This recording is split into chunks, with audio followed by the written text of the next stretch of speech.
I think the first plan had a completely different merging option when it comes to Blue Valley Parkway at 69. It had a flyover. It separated the 135th traffic.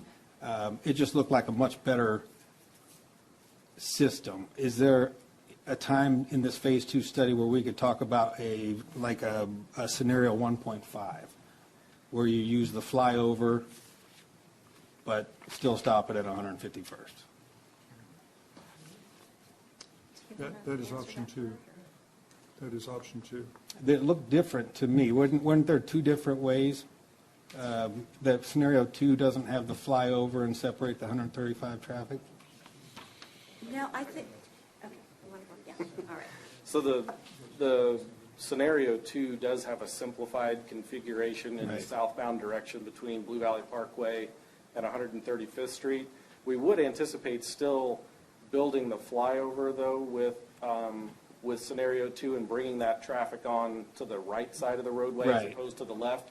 It just would come on as essentially an auxiliary lane adjacent to the main line as opposed to a separated collector-distributor road system. Right. However, that's just the configuration that's been looked at to date. There's certainly opportunity to, as you said, consider a scenario 1.5 where some of those other improvements are brought. Yeah, because I saw the one was pulling the traffic off 69 and separating it well before 135th, so there was no merging issue there. Yeah, there's no question that configuration will operate better. It's simply a matter of trying to find the right balance of improving the operations and trying to find ways to reduce the cost in the near-term project. Yeah. But So certainly, I guess my question is, when would these discussions take place? certainly as part of the phase 2, you define in much more detail the scope of the improvements in a near-term project. Okay. Can you talk to, just to be clear on one of the reasons why we're looking at this as a toll solution, if we do nothing and we decide to go forward just to plan on expanding the highway as free lanes, can you give me a time frame of when that could potentially occur versus the benefit we get out of going down this path of the express toll lane, of when that project would be done? And I know roughly. I know you're just giving me a rough guess. Yeah, I mean, legislature is speaking right now, so it would be difficult for me. It's difficult for me to guess how this session's going to come out. But I think this moves it up, several years in the development of delivering this project. Okay, I'll leave it at that. Okay, last thing. A lot of folks have touched on this. I lived in another state where they did pull toll booths after a highway was, quote, paid for. By not using bidirectional lanes and the walls required, would this construction style, Bert, be easy technically to convert to free lanes in both directions, easier than something that's with more complex road bed? Yeah, of course. I mean, and we've got to flesh that out in phase 2. My vision is to have the buffers, not the median barriers. I believe that just adds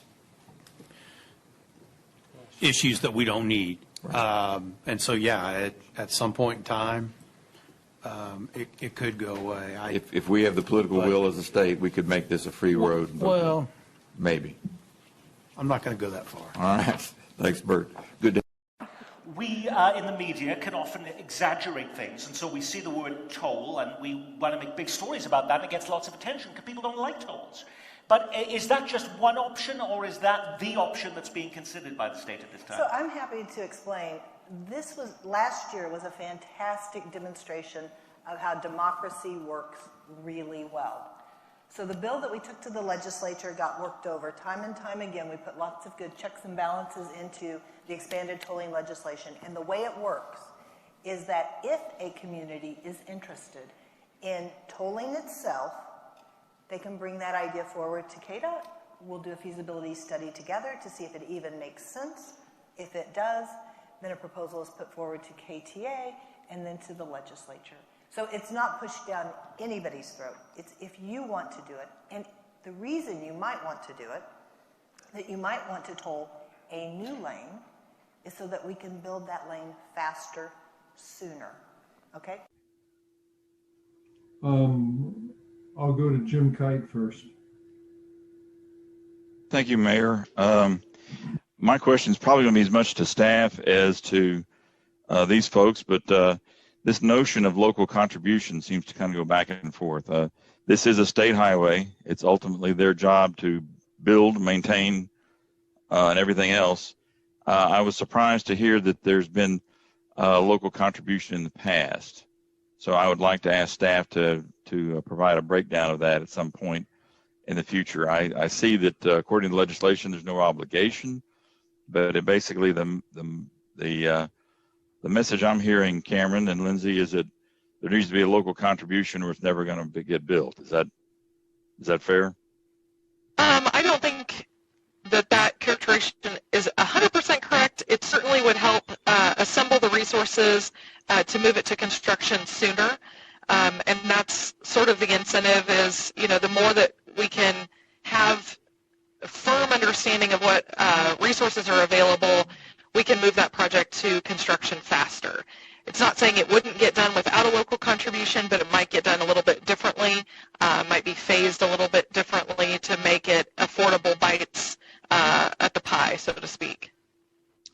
I see. So this freeway, which we drive regularly, all of us, and it is straight out of the 80s. No barricade in the middle. It needs an upgrade. Unless there's almost the message is unless there's a local contribution or tolling, the project won't go forward. And but what I'm hearing is that's not the case. That we have a chance to have this thing built without that, because we've been asking for the state, it's their highway, to act for 10 years. And so now there's folks in the public that want to blame this council for the fact that there's some ambiguity in terms of funding. So I'd like all of that kind of worked out in the next few weeks. So thank you very much. Lindsay, just a clarification. The last transportation program, as you mentioned, there was a number of projects that still need to be completed. The legislature has insisted, I believe, that those be completed first before any of the money currently being used goes to any new projects. How long will those projects take? How many years will those projects take to be completed before you get started? So we've worked with our staff and brought in some additional help, actually, to try and expedite those projects as quickly as we can. The way the language in the bill reads is that one phase of every T-Works project has to be let before any new IKE expansion or modernization projects can go to construction. And so we worked really hard to move those projects up in schedule, and we'll have at least one phase of every T-Works project let by the end of this calendar year, which would make the fastest construction timeline for US 69 to be sort of summer of next year.